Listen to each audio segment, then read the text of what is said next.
Hey everybody, Adam Savage. I am out of the cave. I am in the Royal Society in London alongside the Head Librarian Keith. How are you, sir? Good.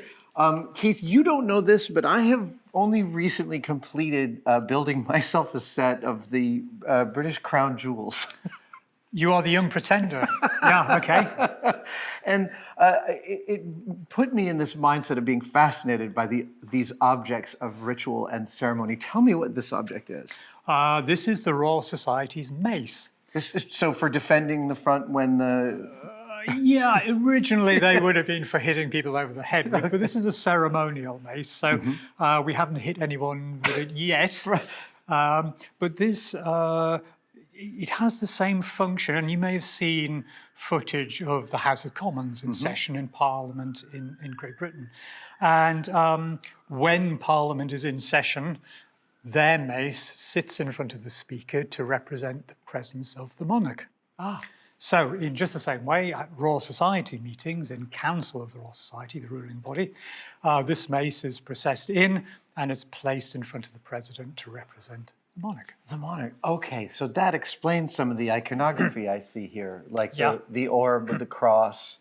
Well, first of all, of course, we are the Royal Society. Right, So, yeah. So it's to give it its full title, it's the Royal Society of London for Improving Natural Knowledge.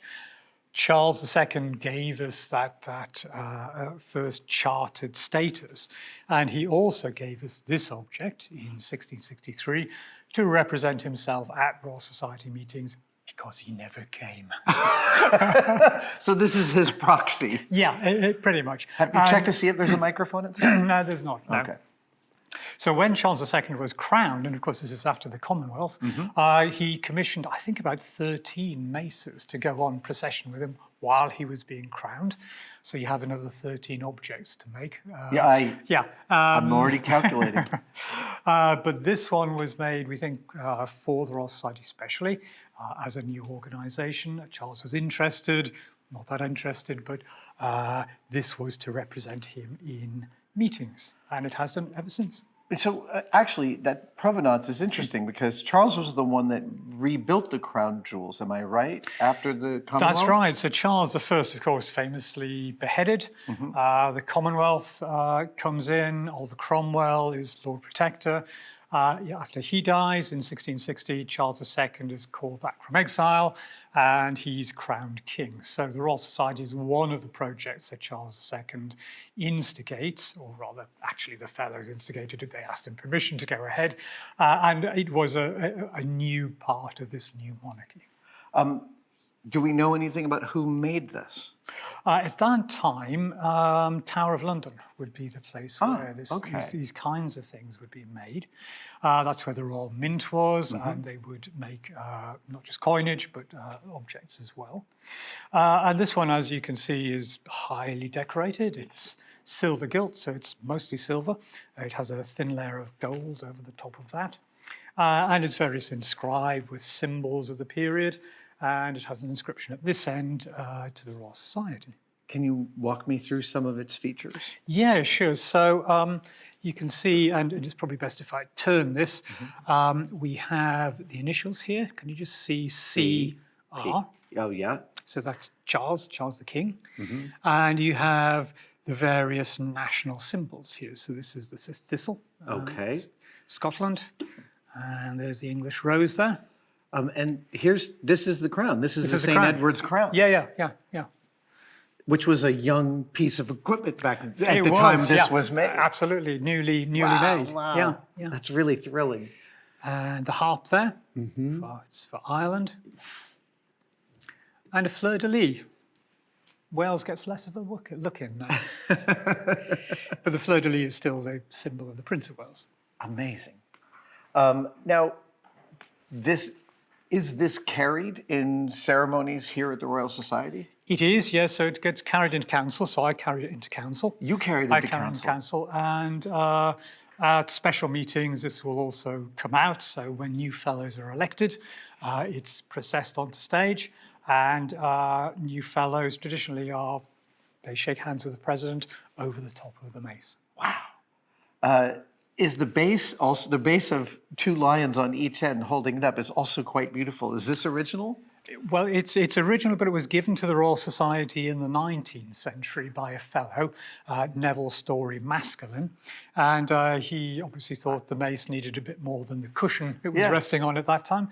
So this is, of course, some pretty good Victorian lions. Victorians did a good lion. They really did. How do I know the name Maskelyne? It sounds very familiar to me. Well, you may know Neville Maskelyne, the astronomer. Yes, that's it. Neville Story was a descendant, and he's known for various things. He's a fellow quite interested in magic, oddly. Oh, yeah, fascinating.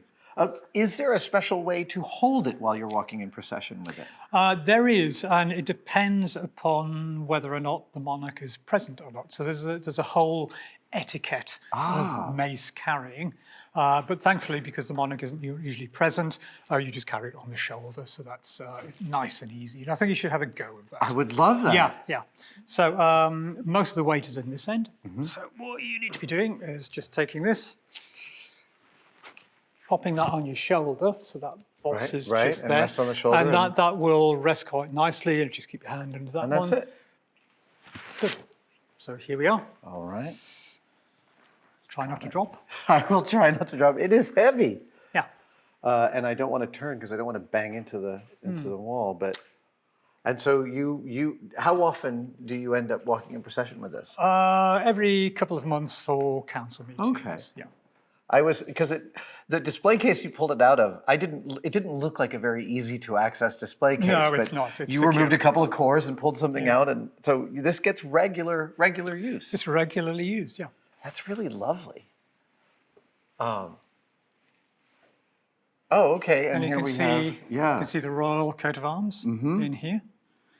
And if I just take the weight of that, so you can see the opposite end. Oh, there you should be able to see an inscription there. Yes. Oh, that's beautiful. Wow. That's really so. Has the region ever been present for a meeting here at the Royal Society? The last time was Queen Elizabeth II.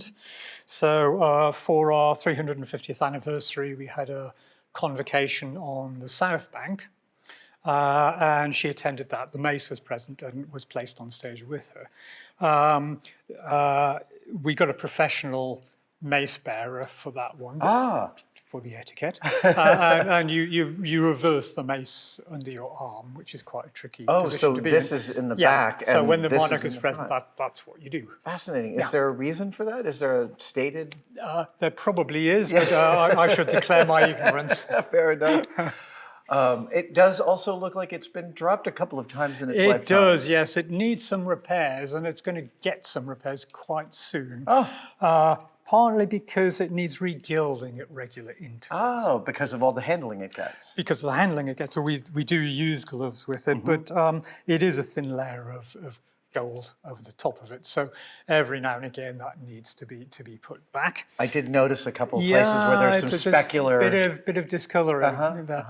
And you can tell this because very often the mace is shown in portraits of presidents of the Royal Society as a symbol of the office. And so it's always brought out for that as well. Yeah, but over the years since the 18th century, and I think Sir Hans Sloane was the first president to be shown with the mace in an oil painting. You can see the colour changing over the years depending on how recently it's been regilded. So fascinating. In some it's very, very yellow, very golden, sometimes quite silver. So it's interesting just to kind of chart its progress through that kind of image. Now, if somebody is, I just realized actually that the entire structure of the top is the St. Edward's crown. Yeah. Is there a document somewhere that explains to the people working on it how to take it apart? No. There isn't, which is why it hasn't been done for a while. I think. Some of these were built to unscrew.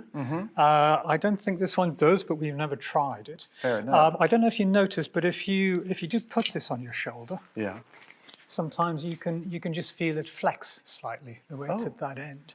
I'm interested in what the construction of these things might have been, whether they had a wooden rod Right, in right. the interior or something else? I think probably yes, which it may have just degraded over the years. But certainly it's got a bit of play when you put it on your can shoulder. feel it. So you can feel it May I shifting try very again? slightly. Yeah. Sounds fascinating. And so as you... Yeah. It doesn't always happen. It depends on the Yeah. temperature and other things. But And there's so many different techniques. There's etching, there's chasing, there's casting. It's really magnificent object. it is. It's a beautiful thing. Do you have a good relationship with it, or do you see it and be like, oh, I've got to carry that thing again? No, it's absolutely fine. I mean, it behaves itself. Yes. So from that point of view, it's one of the easier objects to handle. It does feel quite robust, and it's clearly had an interesting life, as you can see from the slight buckling on the top here. So I wouldn't be surprised if it had been dropped or leaned on a couple of times over its very long life. The cross on the orb looks a little. It's a little sagged, yeah. But we won't ask you to repair this. We'll maybe get a specialist. Well, I was wondering that. Do you send it to the Tower of London to be gilded, or are there? There are specialist silversmiths and goldsmiths who will do this kind of thing. Who have been approved to? That's right, and we can always get advice from the chap down in Parliament, of course, Fair on enough. how they do theirs. Fair enough. So yes, we'll get it regilded, get some mild repairs done, and it should be good as new. I really have to thank you. Having spent a few months crawling over pictures of the crown jewels and their iconography and their pieces and their parts, it's lovely to see a contemporary piece showing a lot of the same stuff. It's really informative to me and lovely. Thank you so much. You're welcome.